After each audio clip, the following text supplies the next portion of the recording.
Aleluia, eu cumprimento os irmãos com a paz do Senhor Jesus. Quem está feliz com Jesus, diga graças a Deus. Evangelho de Jesus, conforme escreveu Lucas, capítulo de número 10. Nós vamos ler no tema desta festa, Lucas capítulo de número 10, a partir do verso 25. É sempre uma alegria inenarrável estarmos com os irmãos, adorando, bendizendo e exaltando ao único que é digno de receber toda a honra, toda a glória, todo o louvor e toda a adoração. Deus abençoe muitíssimo nosso querido amigo pastor Edielson. Saudade, viu, pastor? Matei rapidinho aqui a saudade no dia do aniversário, mas foi muito corrido, pois a Yasmin estava na faculdade, ela não pôde vir, então vim, dei um abraço, tirei uma foto e corri para buscar a Yasmin na faculdade. Está comigo a mulher mais linda do planeta, minha digníssima esposa Yasmin. Também está comigo minha segunda mãe, minha sogra, viu, irmãos? É uma bênção. Louva a Deus pela vida dela. Deus abençoe minha sogrinha. Quero agradecer ao diácono Douglas e toda a liderança da juventude. Lindo demais, viu, irmãos? Juventude abençoada, linda. Deus continue abençoando a cada um dos irmãos de maneira extraordinária. Deus abençoe a cada um dos irmãos de forma geral. Quem achou Lucas 10, diga graças a Deus. A versão que está nas minhas mãos é a ARC, Almeida Revista e Corrigida. Amém? Se puder jogar essa aí na tela, eu agradeço. Eis que se levantou um certo doutor da lei, tentando e dizendo: Mestre, que farei para herdar a vida eterna? E ele lhe disse: que está escrito na lei, como leis? Respondendo ele disse: amarás ao Senhor teu Deus de todo o teu coração, e de toda a tua alma, e de todas as tuas forças, e de todo o teu entendimento, e ao teu próximo como a ti mesmo. E disse-lhe: respondeste bem, fazei isto e viverás. Ele, porém, querendo justificar-se a si mesmo, disse a Jesus: quem é o meu próximo? Respondendo Jesus disse: descia um homem de Jerusalém para Jericó, e caiu na mão dos salteadores, os quais os despojaram, espancando-o se retiraram, deixando-o meio morto. E ocasionalmente descia pelo mesmo caminho um certo sacerdote, e vendo-o passou de largo. E de igual modo também um levita, e chegando àquele lugar e vendo-o passou de largo. Mas um samaritano que ia de viagem chegou ao pé dele, e vendo-o moveu-se de íntima compaixão, e aproximando-se atou-lhes as feridas, aplicando-lhes azeite e vinho, e pondo-o sobre a sua cavalgadura, levou-o para uma estalagem e cuidou dele. E partindo ao outro dia, tirou 2 dinheiros e deu ao hospedeiro e disse: cuida dele, e tudo o que demais gastardes eu te pagarei quando voltar. Qual, pois, destes 3 te pareceu que foi o próximo daquele que caiu nas mãos dos salteadores? E ele disse: o que usou de misericórdia com ele.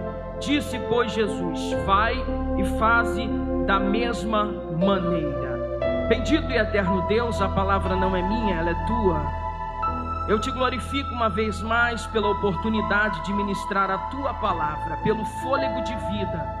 Pai, eu declaro nesta noite que dentro desse espaço geográfico, toda mente seja cativa à tua palavra, a única que pode penetrar na divisão da alma e do espírito, juntas e medulas, a única que é apta para discernir pensamentos e intenções do coração.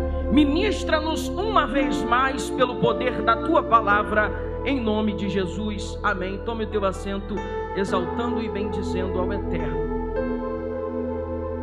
Lucas capítulo 15 vai contar uma história muito conhecida da Bíblia Sagrada.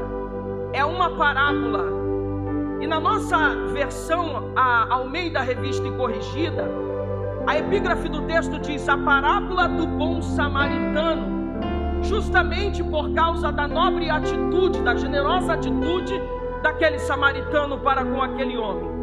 Jesus começa dizendo que descia um homem de Jerusalém para a cidade de Jericó. Quando Jesus usa a expressão que ele descia de Jerusalém para a cidade de Jericó, certamente Jesus estava falando de um judeu. Mas antes propriamente dito de eu entrar na parábola e naquilo que Jesus vai dissertar na parábola, eu preciso explicar por que é que Jesus vai contar esta parábola. Jesus começa dizendo que se levantou um certo doutor da lei. E o evangelista Lucas, na teologia lucana, ele é muito específico ao declarar que, ao se aproximar de Jesus, aquele mestre de Israel, aquele doutor da lei, ele tinha uma única intenção. Qual era a intenção? Tentar Jesus, provocar Jesus. Essa era a ideia. Os fariseus e os mestres de Israel, durante os 33 anos e meio de ministério de Cristo na terra, cercavam Jesus, gravitavam sobre Jesus na intenção de pegar Jesus em alguma falha. E esse moço vai chegar para Jesus, e Lucas deixa claro, querendo apanhar em algum erro para dar celeridade à sua morte. Essa sempre foi a intenção dos escribas e fariseus, dos mestres de Israel. Por diversas vezes na narrativa dos evangelhos, vocês vão ver os evangelistas dizendo que eles estavam buscando ocasião para matar Jesus, para dar celeridade à morte de Jesus. E ele pergunta para Jesus: que eu tenho que fazer para herdar a vida eterna? E Jesus vai rebater a pergunta fazendo uma outra pergunta: o que está escrito na lei como leis? E aí a Bíblia diz que aquele moço vai começar a dar algumas características tremendas sobre isso. Ele começa dizendo: amarás ao Senhor teu Deus de todo o teu coração, e de toda a tua alma, de todas as tuas forças, e de todo o teu entendimento, e ao teu próximo como a ti mesmo. Eu abro um parênteses aqui antes de entrar na parábola, para te explicar a profundidade daquilo que esse doutor da lei estava falando. Falava, mas não vivia. Quando Lucas coloca essas expressões aqui, palavras do doutor da lei, Jesus está dizendo: o que está escrito na lei como leis? Observe que ele está falando de mandamentos perpétuos que não foram caducados na dispensação da graça. Ele está falando de mandamentos que não foram ultrapassados na dispensação da graça. O apóstolo Paulo vai dizer no Novo Testamento que toda lei se resume em uma só palavra. Qual é ela? É amor. Quem ama o próximo, a Deus e o próximo, cumpriu toda a lei. Todos esses mandamentos vão se resumir em uma só palavra: amor. Só que tem dois tipos de amor aqui. O primeiro, ele está falando de amor a Deus. O segundo, o amor ao próximo. Quando ele diz: amarás ao Senhor teu Deus com todo o teu coração, a expressão grega que Lucas coloca aqui é holeistes cardia. Ele está dizendo: amarás ao Senhor com todo o teu sentimento. O ser humano é um ser emocional, e quando ele ama alguém, ele ama de todo o seu coração, com todo o seu sentimento. Aí ele não para por aí, ele diz: com toda a tua alma. No original grego parece que ele está falando a mesma coisa. Alma, sentimento, é a mesma coisa. Só que no grego aqui ele está dizendo holeiste psique. Quando ele fala de alma, ele está falando de razão. Quando a gente lê essa expressão grega psique, traz a ideia de duas coisas: emoção e razão. Então psique abarca emoção e razão. Entendo que tem pessoas que adoram ao Senhor só na esfera da emoção, só na esfera dos sentimentos, mas não adora na razão. Por quê? Porque enquanto as coisas estão indo bem, as pessoas adoram, mas quando as coisas começam a entrar em estado de preocupação, de calamidade, de pandemia, as pessoas começam a perder a sua credibilidade em Deus. Quando a gente adora o Senhor com o nosso coração, com a nossa psique, a gente adora o Senhor com a razão. Quem está entendendo até aqui, diga graças a Deus. Aí ele não para por aí, ele diz: adora o Senhor com toda a sua força. Rolê de esqui, esforço, força física. Já viu aquela pessoa que tem um dinamismo tremendo, extraordinário na obra de Deus? Está no evangelismo, está na escola dominical, está no ensaio, faz tudo, se entrega de corpo e de alma, adora o Senhor com todas as suas forças. Aqui a gente vê dois tipos de adoradores que a Bíblia vai falar no Novo Testamento: Marta e Maria. Maria era adoradora que adorava com toda a sua força. Jesus vem para a sua casa e ela vai buscar recepcioná-lo da melhor forma, preparar um café, receber Jesus e a tropa que andava com ele. Maria não, Maria vai se lançar nos pés do Senhor Jesus. E Jesus diz que ela escolheu a melhor parte, porque ali tem todo o sentimento, mas também tem a psique, a razão. Eu não posso deixar Jesus passar por mim de forma desapercebida. Quem está entendendo isso aqui, diga graças a Deus. Aí por fim ele vai dizer: com todo o teu entendimento. Rolete dianoia, entendimento. Parece que razão e entendimento aqui é a mesma coisa, mas não é. Porque quando ele diz amar o Senhor com todo o seu entendimento, dianoia, ele está dizendo que todos nós temos uma construção de quem é Deus. Se eu sentar com cada um dos irmãos aqui nesta noite e perguntar para os irmãos quem é Deus para você, você vai me dar uma narrativa de construção de quem Deus é para você. Cada um com a sua característica, cada um a partir da sua experiência. Só que essa é uma das formas mais profundas de adorar ao Senhor, porque quando adoramos por entendimento, não adoramos só por aquilo que nós sentimos, não adoramos só por aquilo que se prega em cima de um púlpito, nós adoramos porque conhecemos Deus, passamos a entender Deus. É quando a casa de Jó cai, que alguém chega e diz: um vento soprou do Oriente e 10 filhos teus morreram no mesmo dia. Tu vai ter que sepultar 10 filhos no mesmo dia. É quando alguém chega para Jó e diz: caiu fogo do céu e queimou as tuas 7.000 ovelhas de uma só vez. É quando alguém chega para Jó e diz assim: os teus 3.000 camelos foram roubados, as tuas 500 juntas de bois foram roubadas. Da noite para o dia, tu deixaste de ser o homem mais rico da terra de Uz para se tornar o mais pobre e miserável dos homens. E como se não bastasse, agora a saúde de Jó é afetada. A mulher olha para Jó e diz: não é possível, só pode estar caindo uma maldição sobre a nossa casa, sobre a nossa família.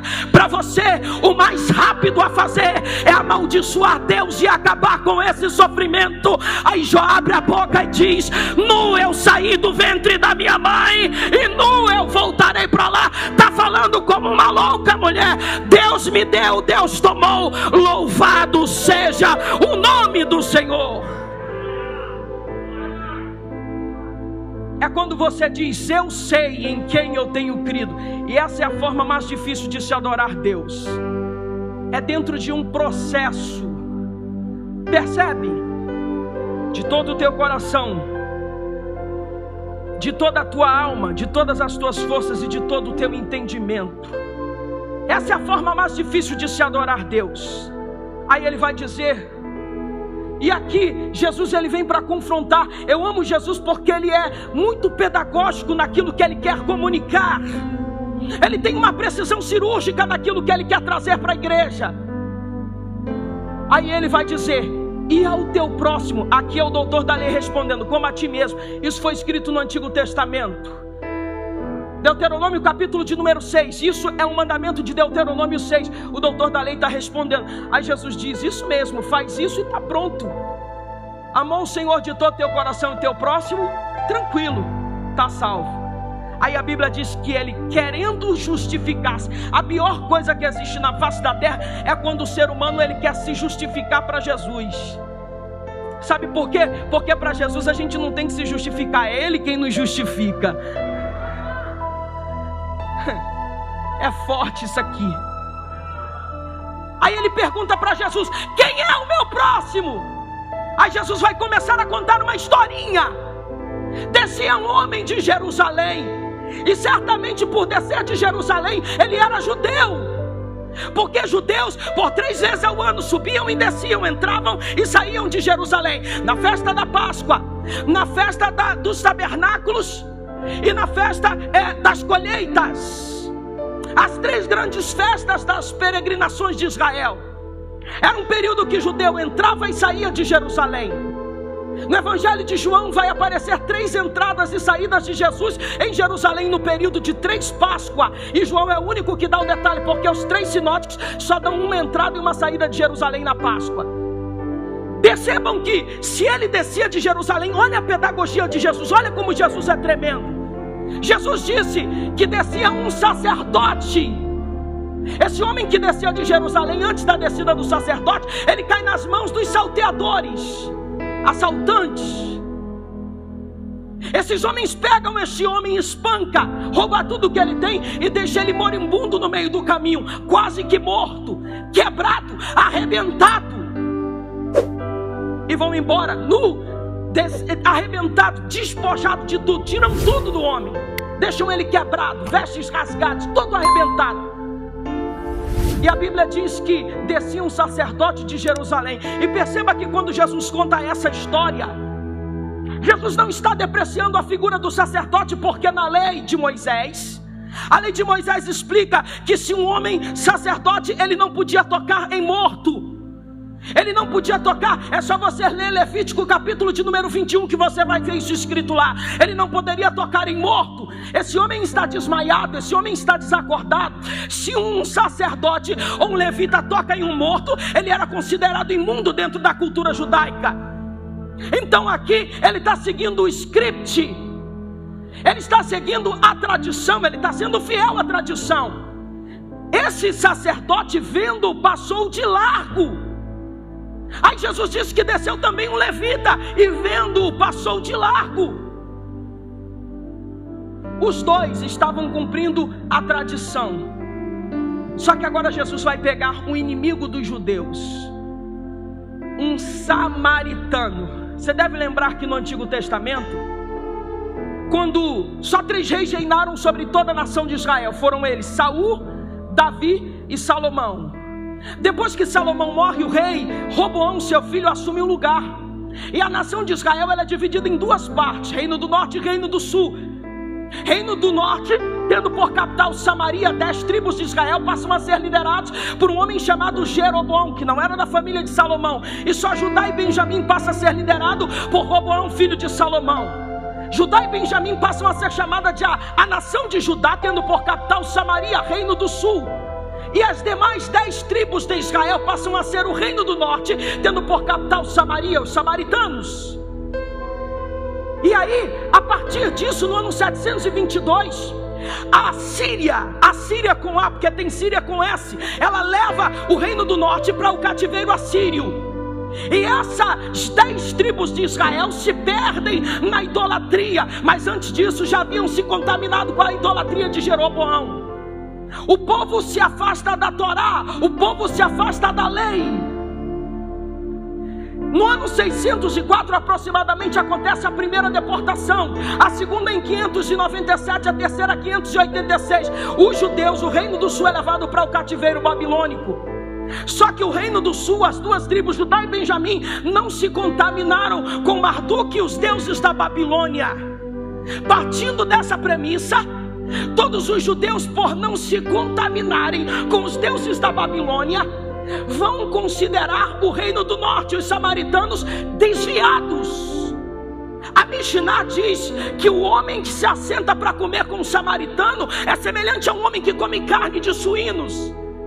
Que coisa mais terrível na cultura judaica do que comer carne de porco. Tamanho era o desprezo dos judeus pelos samaritanos. E quem é que Jesus vai colocar como protagonista da parábola?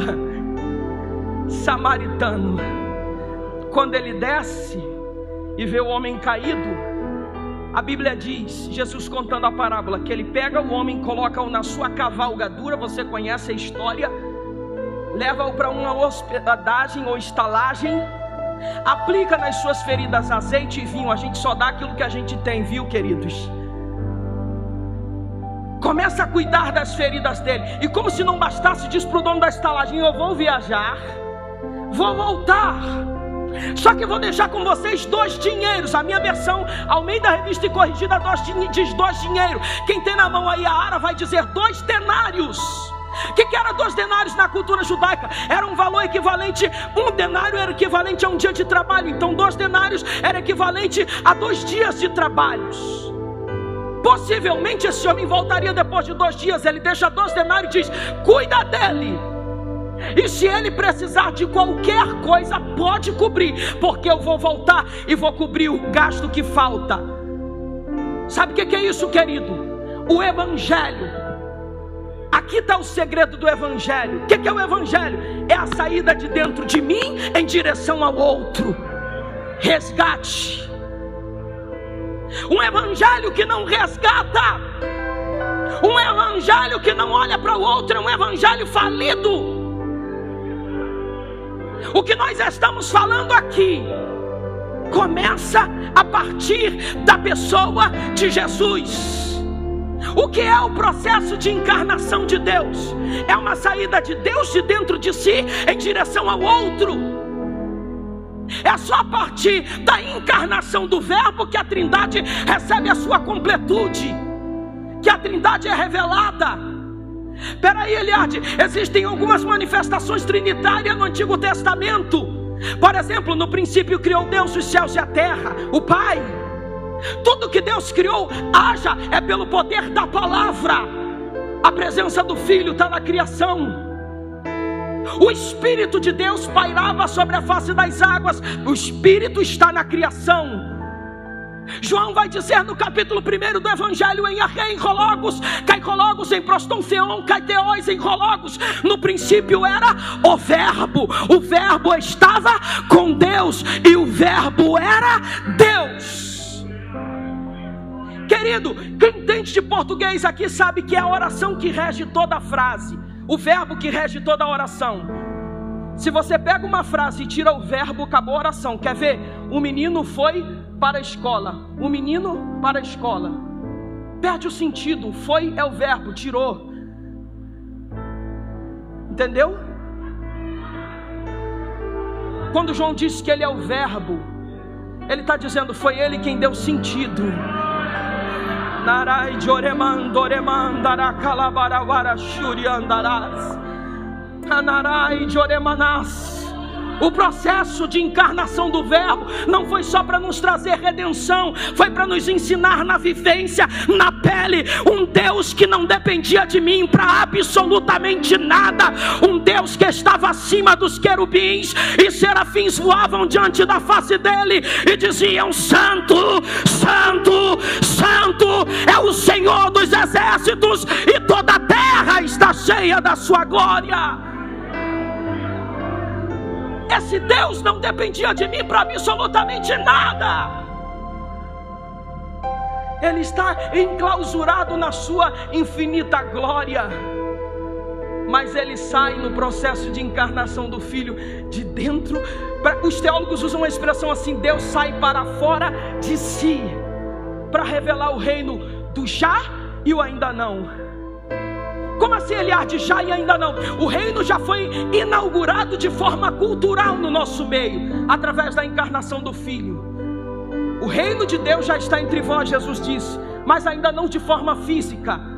Jesus veio trazer só um reflexo da cultura do reino. Jesus veio nos ensinar algumas características extraordinárias. E quando ele prega em João capítulo 10, eu amo Jesus por causa disso, gente. Tudo que Jesus fez durante os seus 33 anos de ministério terreno foi em direção ao outro. E aí eu fico vendo, tem gente que é besta, que acha que é alguma coisa, que não sai de si nunca em direção ao outro. A gente tem que usar o exemplo máximo, irmão, que é Jesus. E Jesus vai contar na parábola que o samaritano usou de íntima compaixão. Íntima compaixão aqui é se colocar no lugar do outro. Por diversas vezes, quando Jesus ia curar o enfermo no Novo e no Antigo Testamento, o que ele fazia? Ele usava de íntima compaixão.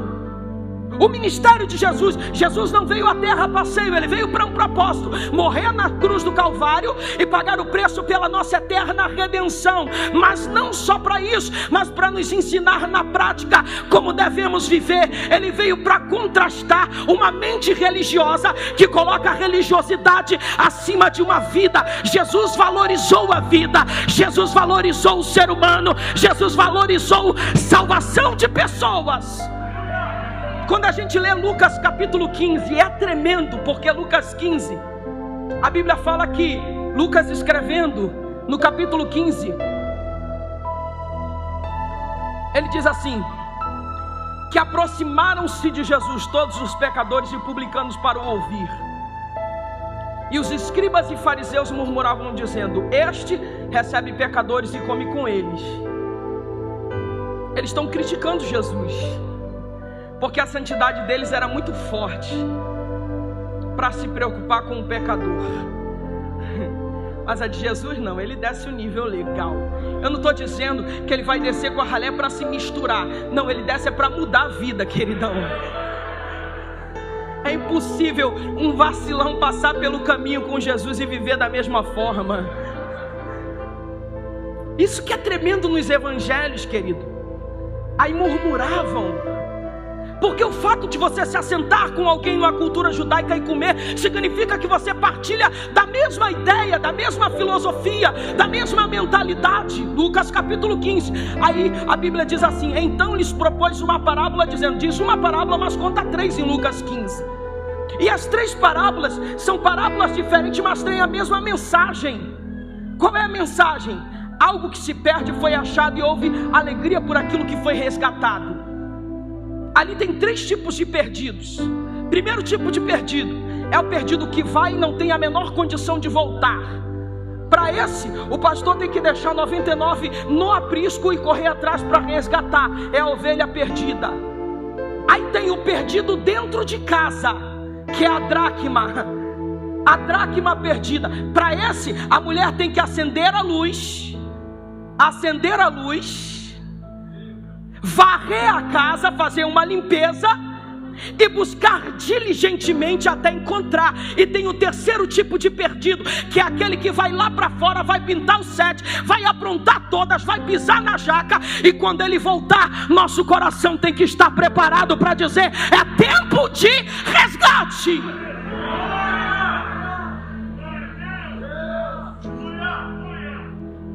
E para esse irmão, Jesus vai pegar pesado. Por quê? Porque Jesus vai caprichar na história. Esse terceiro, que é o filho perdido, a ovelha perdida, a dracma perdida e o filho perdido, Jesus vai começar dizendo que ele chega para o pai e pede a sua herança. Isso já é uma afronta na cultura judaica, porque herança para judeu é inegociável. E uma vez que você pede uma herança para o pai enquanto ele vive, você está afrontando. É como se estivesse dizendo: qual é, velho, vai morrer ou não vai para me dar o que é meu? Ele pede herança vivo. Isso é algo inviolável. Não se pede herança para quem está vivo, mas o menino pede. E Jesus está contando a parábola. Olha a precisão cirúrgica de Jesus, olha a pedagogia de Jesus. Aí ele não para por aí. Jesus vai dizer que o pai dá. Para complicar o negócio, o pai dá. E aí esse moço vai se distanciar do pai. Olha Jesus, olha o que Jesus está fazendo, depreciando a figura do menino. Ele vai se afastar. Jesus está dizendo: era um interesseiro, só estava com o pai enquanto o pai poderia dar alguma coisa. Tem gente que, se o pai entregar algo grande na mão dele agora, domingo que vem, pastor Edilson, ele não está aqui. Tem gente que só se relaciona com o pai enquanto o pai tem algo para dar. Na hora que entrega na mão, ele diz: eu não preciso mais. Sabe o que é isso? Valoriza muito mais a bênção do que a presença do pai. Olha Jesus acabando com a vida do garoto. Ele vai se distanciar do pai. Para piorar, judeus são moralistas. A Bíblia diz, Jesus diz que ele começou a gastar toda a sua riqueza com meretrizes, vivendo uma vida dissoluta. Ele está gastando herança. Gente, herança é algo que não se negocia. Lembra de Nabote? Acabe diz: me vende tua vinha. Ele diz: minha não vendo. É herança. Herança é legado, transmitido de pai para filho. Herança a gente não vende. E o moço vai desperdiçar vivendo uma vida dissoluta. Jesus está detonando a imagem do menino para revelar sua graça. É um sem vergonha. Gastou com mulheres, com uma série de coisas. Aí, para piorar, Jesus vai dizer que ele fica pobre. E quando fica pobre, ele vai arrumar o pior tipo de serviço na cultura judaica. Qual é o animal imundo na cultura judaica? O porco. E ele vai cuidar de porcos. Para piorar ainda mais a situação, Jesus disse que ele sente fome e vontade de comer a comida dos porcos. Descer um nível mais baixo que poderia descer. Jesus está fazendo isso para revelar a sua graça. Só que esse é o pecador que uma hora ele vai aprontar, vai pintar o 7. Pastor Ediel, você é pastor, tem gente que dá até raiva, né, pastor? Ele gasta todos os limites dos créditos da graça que ele tinha. É o garoto aqui da parábola. Irmão, eu sei como é que é esse negócio. Ser pastor tem que ter muita paciência. Mas o evangelho é resgate. Uma hora ele vai voltar. E sabe quando a ficha cai? É quando ele perde tudo e percebe que até o escravo na fazenda do pai, porque o servo ali é doulos, tem abundância de pão. É melhor ser servo na presença do pai do que estar longe do pai. Ele só vai valorizar essa presença quando ele vai lá para fora e perde absolutamente tudo. O segredo de sermos abençoados é estarmos na presença do pai. Quando estamos na presença do pai, estamos sobre a sua tutela, estamos sob a sua orientação. E aí ele volta, e quando ele volta, o pai está de braços abertos, está descalço, maltrapilho, sujo, mendigo, com cheiro de porco. Quando ele volta, a consciência de arrependimento dele é tão grande que ele diz: pai, pequei contra o céu. Porque te desonrei, honra teu pai e tua mãe, para que teus dias se prolonguem na terra. Primeiro mandamento com promessa. Pequei contra os céus, pequei perante ti, já não sou digno de ser chamado teu filho, faze-me como um dos teus trabalhadores. E aí o pai vai pegar e vai mandar colocar sandálias. Sabe por quê? Porque andar descalço dentro daquela cultura significava escravo. O pai está dizendo: você pode até estar com cara de escravo, mas tu sempre foi filho. Enquanto você vier quebrado, arrependido, tem braços abertos para te socorrer. Voltando para a nossa parábola de Lucas capítulo 10. Existem muitas pessoas que estão quebradas como aquele moço da estrada. E tem pessoas que estão dizendo: se Deus me colocasse em determinadas posições, eu ajudaria mais pessoas. Deus está dizendo: não espera a posição vir para fazer. Quem diz isso? Ah, se eu fosse o fulano de tal, eu faria isso. Faz nada, irmão, tu não faz agora, não vai fazer depois. Para de desculpa. O moço era só um samaritano, mas quando ele viu o homem caído, ele moveu-se de íntima compaixão. Sabe quando a gente se torna grande nesse reino? A gente se torna grande no reino quando a gente entende que o segredo nunca foi nós. A gente entende que a gente é só uma pecinha dentro desse reino. A gente entende que a gente é só um instrumento dentro desse reino. Quando você entende isso, que Deus te levantou para servir pessoas, você está pronto para viver coisas extraordinárias da parte de Deus. Eu vim aqui nesta noite debaixo de uma autoridade dizer: Deus, nesta última hora, a igreja está vivendo os seus últimos dias na face da terra, e Deus vai levantar uma geração que não fica enclausurado no seu egocentrismo. Deus vai levantar uma geração que sai de si em direção ao outro, porque lá fora tem uma geração caída, arrebentada, precisando de alguém para colocar azeite e vinho na sua ferida. E hoje Deus está falando para alguém dentro desta casa: não, você não veio aqui a passeio, há um propósito de Deus na tua existência. Ai, andarás. Quando a gente entende que o segredo nunca foi nós, porque é uma geração que quer ser levantada por Deus. Mas quer por quê? Porque fulano foi levantado e todo mundo admira fulano, todo mundo admira ciclano. Eu quero ser igual, eu quero isso para a minha vida. Quando Deus levanta um homem, Ele não levanta para inflar o ego desse homem, não. Ele levanta visando uma geração que será alcançada por intermédio da instrumentalidade deste homem. Recentemente, no meu canal no YouTube, uma pessoa entrou em contato comigo, uma missionária, e disse assim para mim: Eliardi, eu sou rica, eu tenho dinheiro, eu tenho condição, e eu te ofereço quanto você quiser. Eu quero que você prepare esboços de mensagens para mim. Eu te pago o que você quiser. E eu falei assim: por que, irmã? A irmã está com isso. Ela falou: não, porque eu gosto de te ouvir ministrar. Eu sou muito tocada. E eu quero pagar para você preparar mensagens para mim. Eu falei: muito obrigado, irmã, mas não vou fazer não. Aí ela falou assim: por quê? Eu falei: porque as mensagens não nascem dos livros. As mensagens, elas nascem do quarto fechado, a porta fechada, das experiências diárias com o Eterno. É uma construção. Tem gente dentro desta casa que não está entendendo os processos. Tem gente dentro desta casa que está derramando lágrimas e dizendo: Senhor, por quê? Por quê e por quê? A pergunta está errada. Não é por quê, é para quê. Há um propósito em tudo que você está vivendo. Deus está te lapidando para te colocar no lugar que Ele quer te colocar. E enquanto você não entender o propósito, tu vai ficar rodando e não vai sair do lugar. Eu vejo o pessoal pregar Jeremias capítulo 18, o vaso na roda do oleiro, né?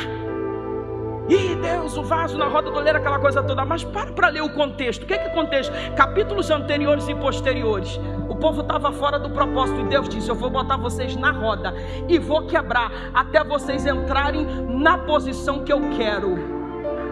Deixa eu liberar algo para alguém dentro desta casa. Tem pessoas que estão sendo reprovadas nas mesmas lições. Está dizendo: Senhor, entra ano e sai ano e é sempre a mesma coisa. Deus está dizendo: é porque você não está entendendo o propósito. Quando a gente entende que o segredo não é a gente, é o que está sobre a gente, quem está sobre a gente está pronto para viver coisas extraordinárias da parte de... Quem entende isso aqui, levanta a mão e adora o Eterno.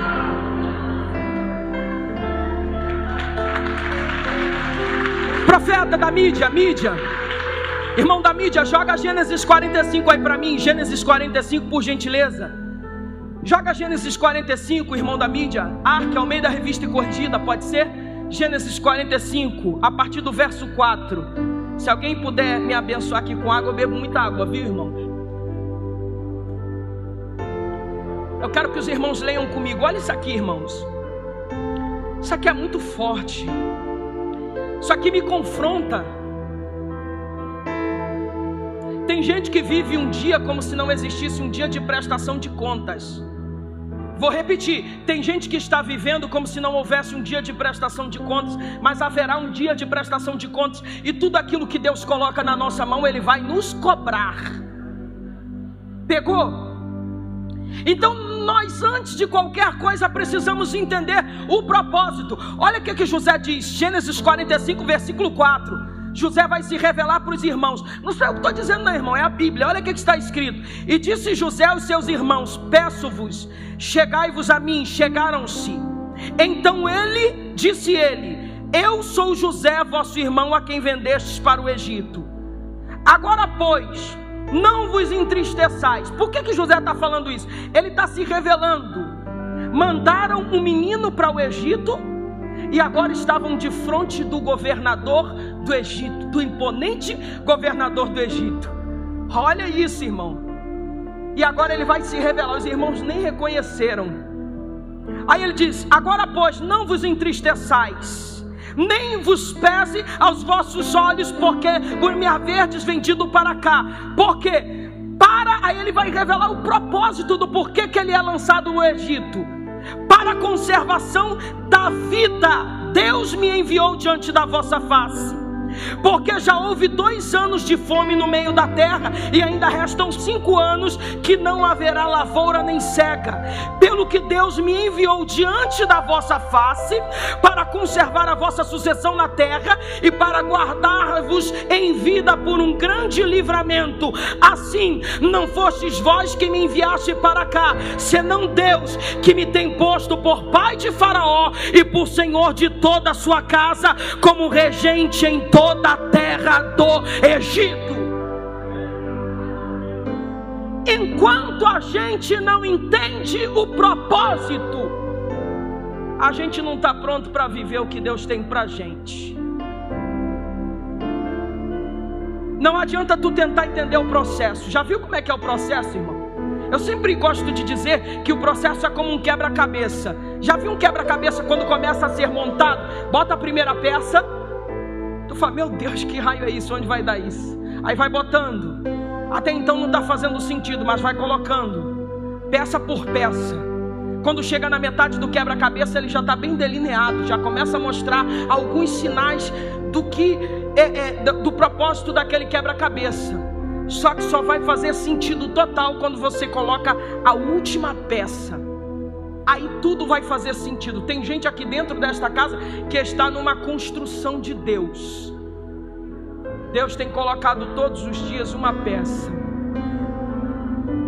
Ainda que a tua consciência não alcance o propósito, permanece fiel, porque lá na frente tudo vai fazer sentido.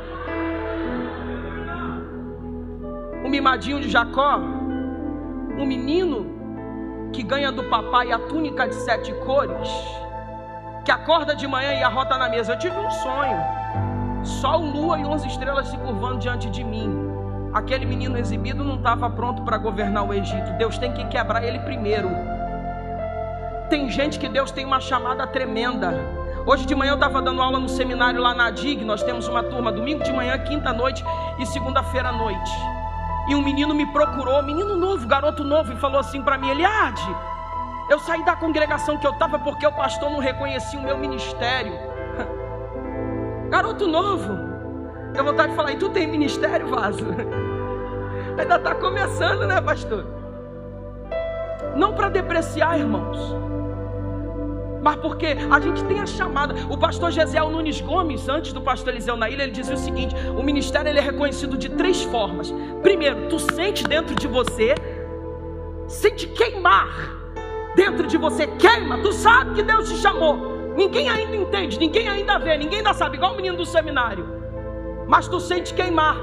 Depois Deus vai delineando o teu ministério. As pessoas começam a perceber: esse menino tem um chamado, tem um negócio diferente na vida desse garoto, dessa garota, desse jovem, desse senhor, dessa senhora. E por fim a tua liderança reconhece. Só que tudo na vida tem a fase do tempo, irmão, da espera. Tem gente que quer resgatar e ainda nem foi resgatado. Ainda nem tem estrutura para botar o outro no ombro e carregar, mas ele já quer carregar.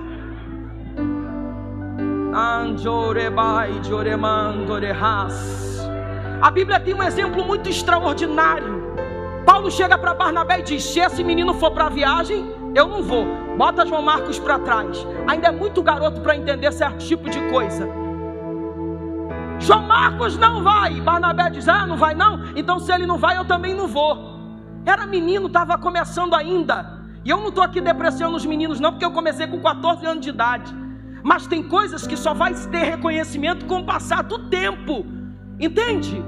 No final do ministério de Paulo, Paulo está preso em Roma, ele diz: vem, manda trazer os rolos, os pergaminhos, e me traz também João Marcos, que me é muito útil para o ministério.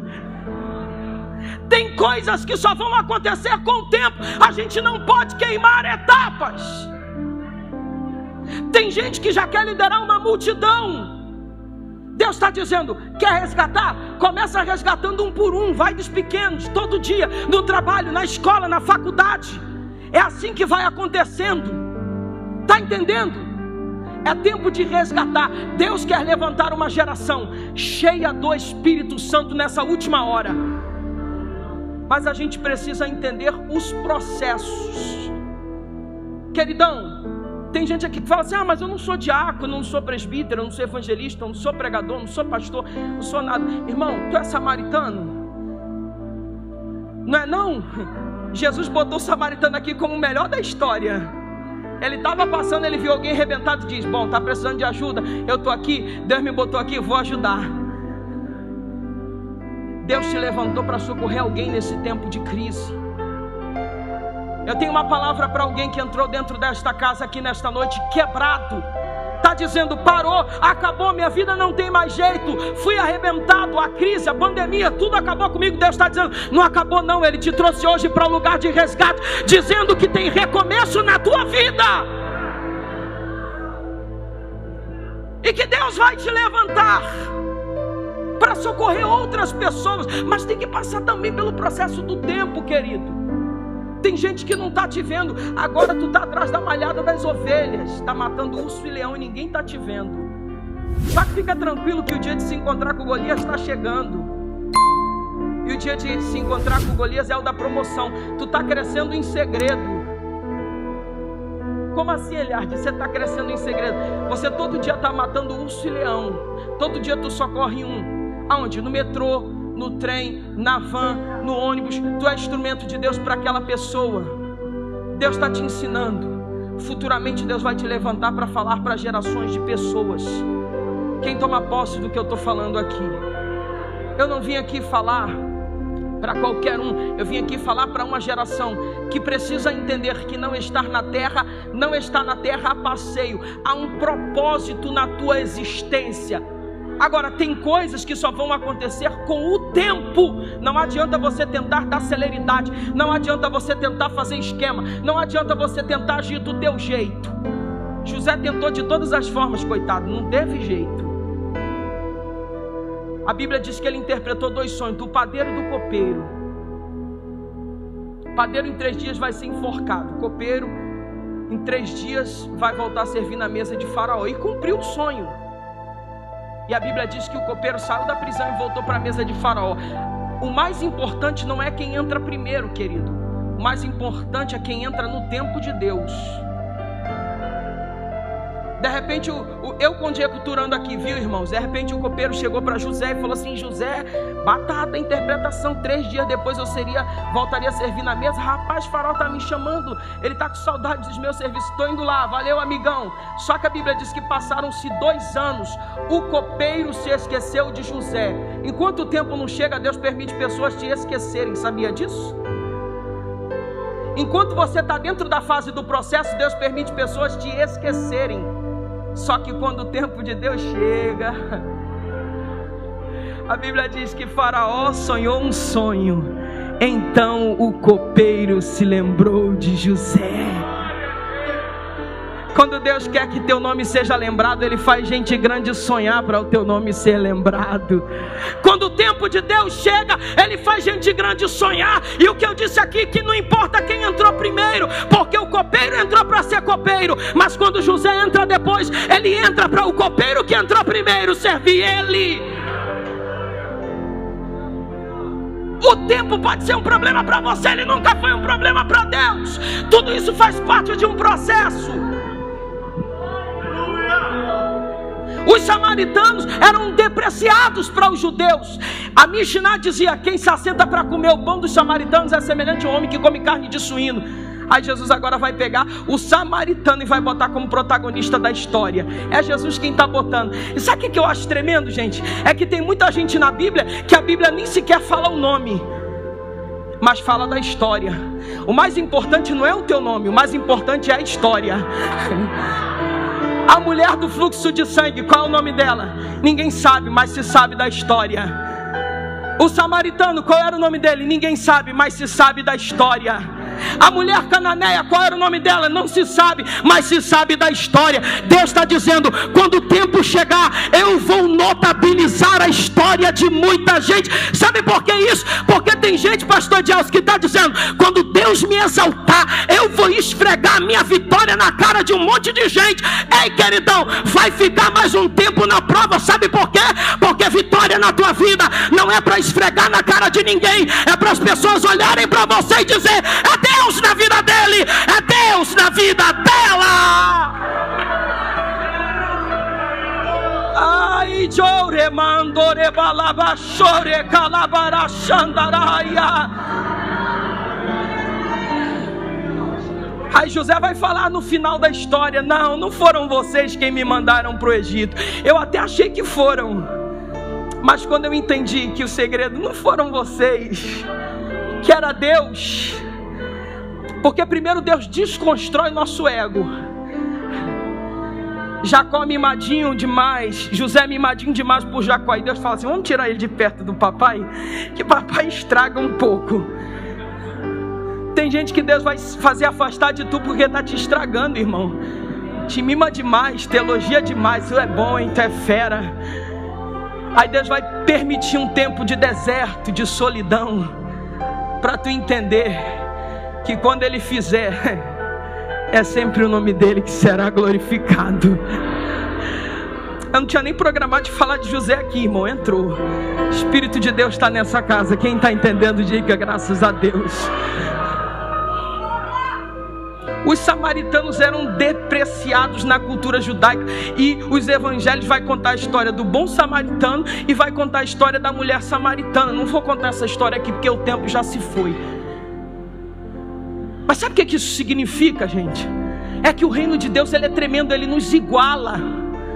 O reino de Deus, ele nos iguala. Isso é muito forte.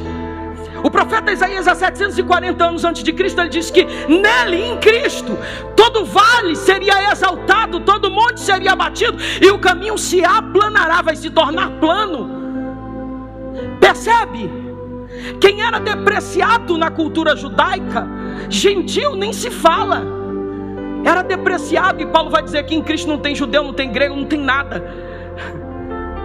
Sabe qual é o segredo, gente? A gente está em Cristo. Quando a gente está em Cristo, a gente entende o propósito de Deus para a nossa vida. A gente permanece na posição. Você não vai precisar se mexer, você não vai precisar mobilizar nada. Vai ser Deus quem vai fazer na tua vida. Eu vim aqui nesta noite profetizar para uma geração de jovens, de adolescentes, de senhor, de senhora. Uma geração que Deus vai levantar. Mas antes de Deus levantar, Ele está em um processo de construção. Ele pode ainda não te ter te dado um grupo para tu liderar de jovens, ainda pode não ter te dado um grupo de adolescentes como deu para o Douglas e o companheiro dele aqui, entendeu? Mas Deus está te dando pessoas todos os dias no teu trabalho, na tua escola, na tua faculdade, dizendo, tu és o samaritano que vai socorrer quem está caído no meio do caminho. É tempo de resgatar.